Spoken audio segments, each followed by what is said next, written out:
He sat on the edge of a worn-out mattress in a room so small he could touch both walls with his arms stretched wide. The paint was peeling. The single window had a crack running diagonally across the glass. Outside, the city hummed with life, with people coming and going from work, cars honking, the smell of food drifting from neighboring apartments. He was 27 years old and had absolutely nothing in his pocket. No money for the bus. No food in the fridge that barely worked. Just an old notebook, a pen almost out of ink, and an idea that nobody took seriously. His parents had stopped answering his calls 3 months ago. Not out of anger, but exhaustion. Exhaustion from hearing promises. Exhaustion from watching an intelligent son waste years on an obsession that didn't pay the bills. That night, he looked at the ceiling stained with moisture and asked a question out loud.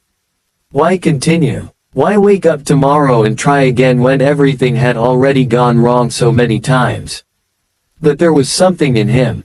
Something stubborn. Something that refused to accept that this small room and this empty life were all he deserved. He didn't know it yet, but this stubbornness would save him. 3 years earlier, he had left a stable job. Everyone said it was crazy.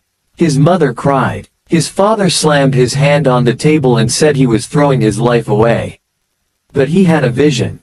He wanted to create something of his own, something that mattered. He started with months of savings. 10,000 Ray he had saved working double shifts, skipping lunches, walking everywhere. He opened a small graphic design and digital marketing business. He didn't understand much at first, but learned by watching videos, reading articles, testing. His first clients were friends who paid almost nothing. He accepted. He needed a portfolio. In the first year, he could barely pay rent. In the second year, he lost the few clients he had when a bigger competitor offered prices he couldn't match. He tried to reinvent himself.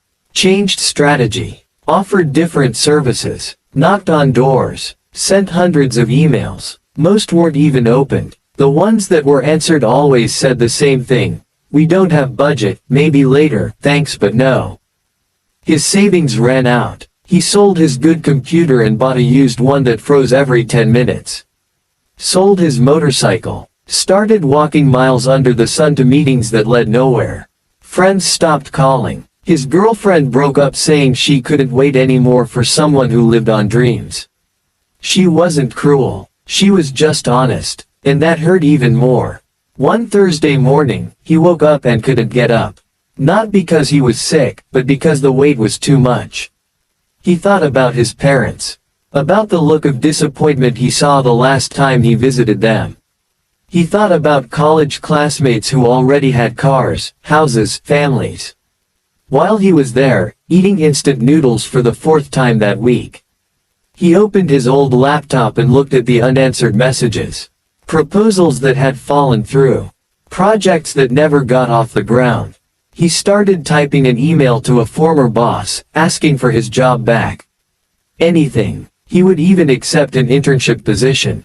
He wrote 3 paragraphs. Reread them. Felt his stomach churn. Deleted everything. Not because he had hope. But because he had pride. Stupid pride, maybe. But it was all he had left. That afternoon, he went out for a walk. He needed air. He passed by a bakery and the smell of fresh bread almost made him cry. He didn't have money even for that. He sat on a park bench and watched people.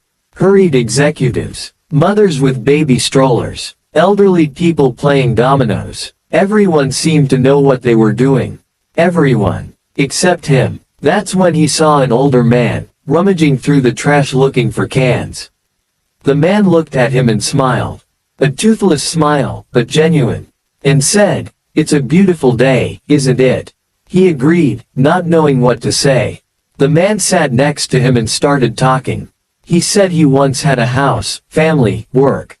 Lost everything through bad choices and a bit of bad luck. But he still woke up every day. Still found reasons to smile. After the man left, he stayed there for hours. Thinking, if someone who had nothing could find beauty in the day, maybe he could too. Maybe the problem wasn't lack of money. Maybe it was lack of perspective. He went back to his tiny room.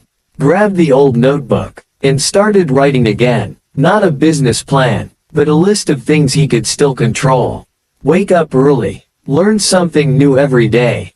Try one more time. And one more. And one more. The following week, he saw an ad.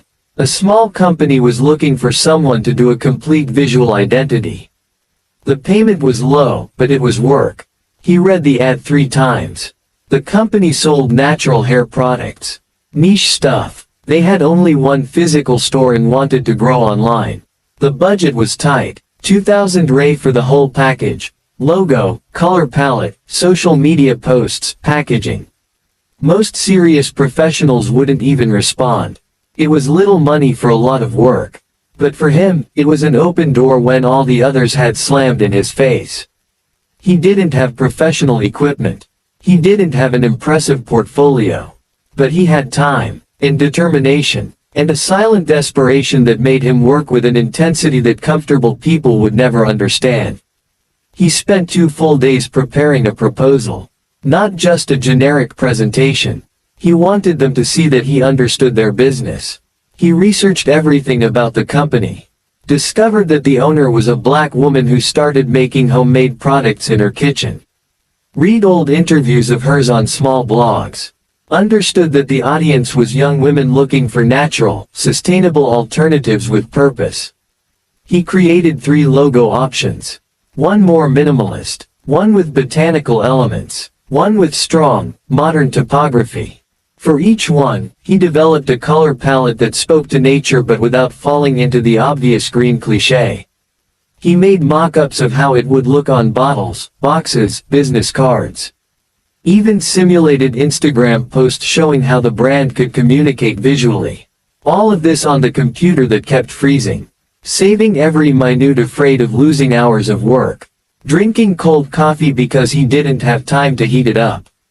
Eating water crackers because that's what he had. He finished at 3 in the morning on a Tuesday. Reread the presentation about 10 times. Corrected commas. Changed words. He wanted every sentence to show that he cared. He sent the email at 11 at night. Wrote a short but honest message. Said he believed in the brand's purpose and would like to help tell this story visually. He didn't expect a response. He had already gotten used to the silence. 3 days later, the phone rang. Unknown number. He almost didn't answer, thinking it was a collector. It was Claudia, the company owner. She had seen the proposal. She was impressed. She wanted to talk in person. He agreed, trying to sound calm, but when he hung up, he had to sit on the floor. His hands were shaking. The meeting was set at a cafe downtown. He arrived 20 minutes early. He ordered only water because he didn't have money to pay for a coffee and didn't want to seem desperate. Claudia showed up 15 minutes later, smiling. She was a woman in her 40s, natural curly hair, contagious energy. She sat down and got straight to the point. She said she received dozens of proposals.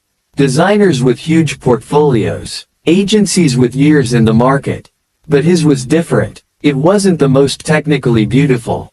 It had imperfections. Some choices that an experienced designer wouldn't make. But it showed something the others didn't show. It showed that he cared. It showed real effort. It showed hunger. She told him she also started her business with nothing. Also heard no countless times. Also thought about giving up. She saw in him something she recognized in herself. They talked for an hour. About purpose. About struggle. About the difference between wanting success and needing to prove it's possible. They closed the deal right there. 2,000 Ray. Payment half up front, half on delivery. When he received the Pix transfer of 1,000 Ray, he had to leave the cafe. He went to an empty street and let the tears fall. They weren't just tears of relief. They were tears of accumulated rage. Of months being treated as invisible. Of so many people who looked at him and saw just another loser trying something impossible. He went home almost running. Stopped at the market. Bought fresh bread, eggs, coffee, butter, fruit. Simple things that seemed like luxury. He ate slowly, feeling every bite. For the first time in months, he wasn't counting every cent. Wasn't calculating if he would make it to the end of the week. That night, he opened his laptop and started working. He had 3 weeks to deliver. And he was going to deliver something Claudia would never forget. Not because he was the best designer in the world, but because he finally had something that no design could replace, a real reason to give everything he had. The following months were brutal, but different.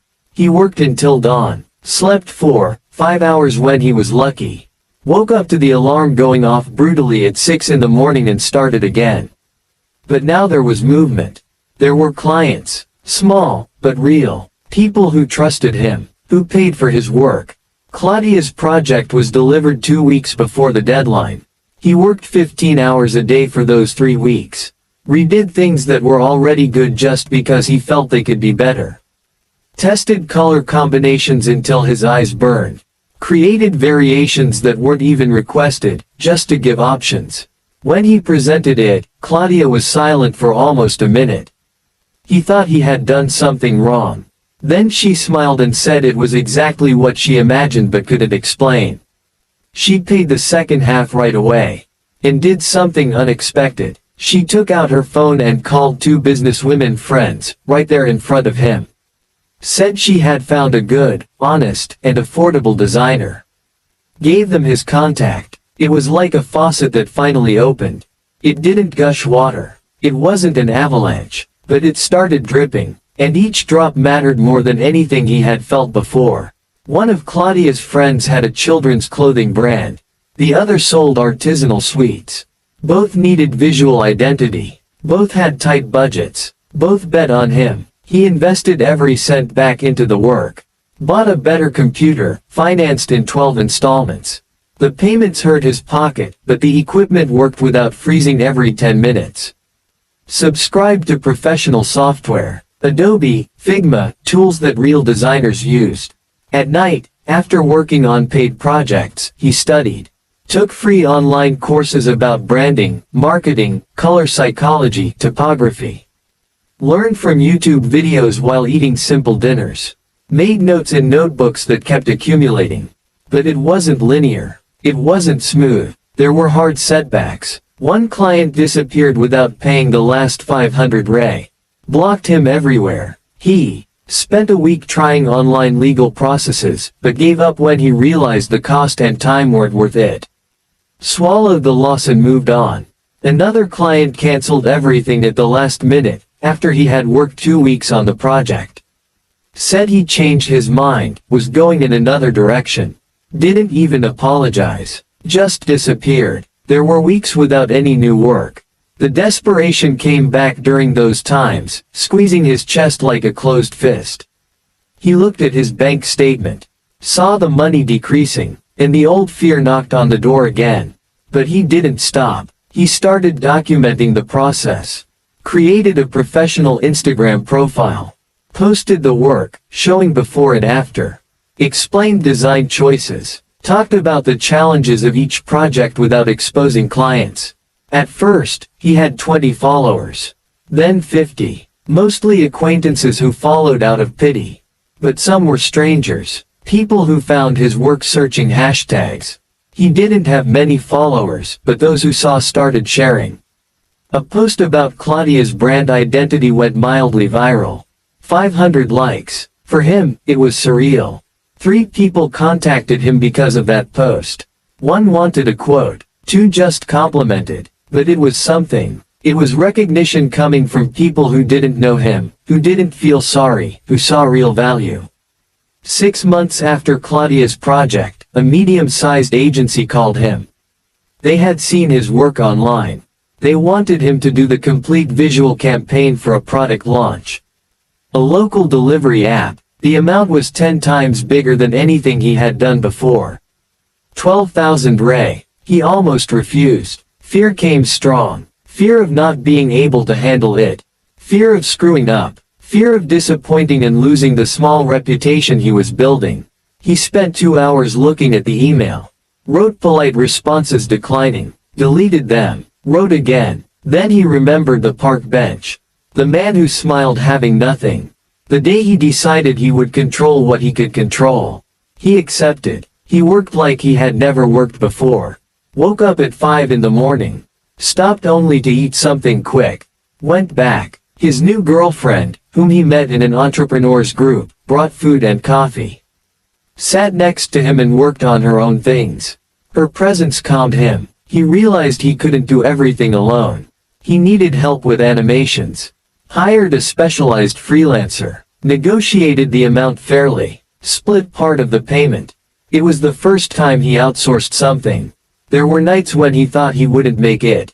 The app changed features and he had to redo pieces. The deadline was tight. Had tense discussions with the agency's project manager. Had to defend choices. Had to give in on others. He delivered on time. Actually, delivered 6 hours early. When the agency approved everything, the director called personally. Said they were impressed. Not just with the result, but with the professional attitude. With communication. With the ability to solve problems. They offered a 6-month contract. Smaller jobs, but consistent. 2,000 Ray fixed per month, plus extra projects as needed. He accepted without thinking twice. With stable money for the first time, he moved apartments. Nothing luxurious, but it had 2 windows without cracks. Had space for a real work desk. Had silence. He called his parents on a Saturday afternoon. His mother answered. He said he was doing well. That he was working. That he had made it. She cried. Said she was always afraid of receiving a different kind of call. Of knowing he had given up in a definitive way. Said she prayed every day. His father took the phone. Was silent for a long time. Then whispered, his voice choked. I always knew you would make it. It wasn't true. He knew that. His father was sure he would fail. But it didn't matter anymore. What mattered was that now, when he looked in the mirror, he saw someone different. Not someone rich or successful in the traditional sense. But someone who had promised himself he wouldn't give up. And had kept that promise. 2 years later, he was sitting in a small but organized office. He had 3 employees. Nothing grand, but sustainable. Real. The space was in an old commercial building downtown. 4th floor. No elevator. The stairs creaked. The paint on the walls was faded. But it had 4 desks, decent computers, a large window that let the sun in during the afternoon. He hired the first person 8 months ago. A junior designer fresh out of school who sent her portfolio by email. Her work was raw, but had something. The same hunger he recognized in himself. He paid what he could. It wasn't much, but it was fair. She accepted. Then came a web developer. Clients started asking for websites along with visual identity. Made sense to expand the service. The guy was 22 and lived with his parents. Agreed to work for less in exchange for experience and flexibility. The third was an administrative assistant. Someone to organize proposals, contracts, payments. He was drowning in spreadsheets and emails. She was older, had been laid off from a big company. Needed a fresh start. He understood that deeply. The business didn't make him rich. He didn't have an imported car.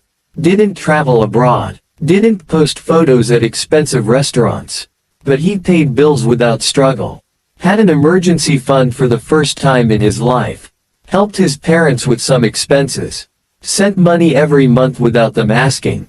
His girlfriend was still with him. Julia. They met at a small entrepreneurs event. She had an online craft store. She was struggling too. Understood the sleepless nights. The fears that came back without warning. The feeling of always being one step away from everything collapsing. They didn't live together yet, but talked about it. About building something stable. About maybe one day having children. Conversations he never imagined having when he was in that cramped little room. He still remembered that place. The crack in the window. The smell of mold. The nights when he seriously thought about giving up on everything. Sometimes he drove by that street. Made a point of it. Looked at the gray building. At the 2nd floor window where he lived for almost 2 years. And felt a strange mix of gratitude and sadness he couldn't separate. Gratitude because that place taught him things that college never taught. That no book teaches. It taught him that determination isn't never falling. It's getting up every time you fall. It's continuing when continuing is the only choice left and doesn't even seem like a real choice.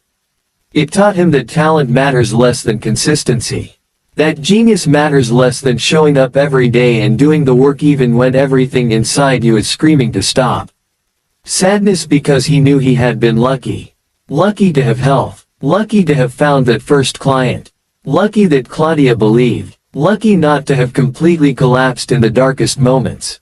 He thought about how many equally determined, equally talented people didn't have these small bits of luck. People who worked as hard as him and were still stuck in cramped rooms. Or worse, he didn't consider himself special. Didn't think he had unique talent or superhuman strength. He knew people more intelligent, more creative, more charismatic. He was just someone who refused to accept that life had ended before it began. Someone who decided, in a moment of almost irrational stubbornness, that he would try one more time, and then one more, and one more. One Sunday afternoon, while reviewing projects for the following week in the empty office, he grabbed the old notebook. The one he used in the little room. He kept it in a desk drawer. The pages were yellowed, stained with coffee. The notes were almost illegible. Nervous, rushed handwriting. Endless lists of things to do, to learn, to try. He read the first lines written that day after the park, after meeting the man who smiled having nothing. Things I can control. Wake up early, learn something new, try again, don't give up today. He smiled, ran his fingers over the faded words. Put the notebook back in the drawer. Not as a memory of glory. Not as a trophy. But as a reminder that the only real power anyone has is the choice not to stop. On the way home, he stopped at a red light, looked out the window and saw a young guy sitting on the sidewalk. Thin, worn clothes, holding a sign offering painting services. The light turned green. The cars behind honked. He parked in the first spot he saw, walked back, approached the guy, asked if he had a card, portfolio, any way to contact him. The guy looked startled, said no, that he barely had a phone. He wrote down the number on a piece of paper. Said he might have a job. Office painting. Nothing big, but it paid fairly. The guy thanked him with shining eyes. Said he wouldn't disappoint. He replied that he knew. Because he recognized real hunger when he saw it. At home that night, Julia asked why he was so quiet. He told her about the guy. About the notebook. About how it was still strange to be on the other side. To have a business. To employ people. To be the one giving opportunities instead of the one begging for them. She hugged him. Said that was exactly why he deserved to be where he was. He wasn't sure if he deserved it. Wasn't sure if anyone deserves or doesn't deserve. Life didn't seem to work that way. But he knew one thing. If he could go back in time. If he could talk to that man sitting on the edge of the old mattress, staring at the stained ceiling, thinking about giving up. He would say only one thing. Hold on one more day. Just one more. Then one more. And one more. Because it will hurt. It will seem impossible. There will be moments where you'll be certain you're wasting your life. But it will be worth it. Not the way you imagine. Not with the glory you dream of. But in a deeper way. In a way only those who went through the fire understand. You'll become someone who doesn't give up. And that, in the end, matters more than any bank account. He turned off the apartment lights. Lay down next to Julia. Looked at the clean ceiling, without moisture stains. And slept peacefully. Not because everything was perfect. But because he had learned that perfection was never the goal. The goal was always just to continue. And he had succeeded.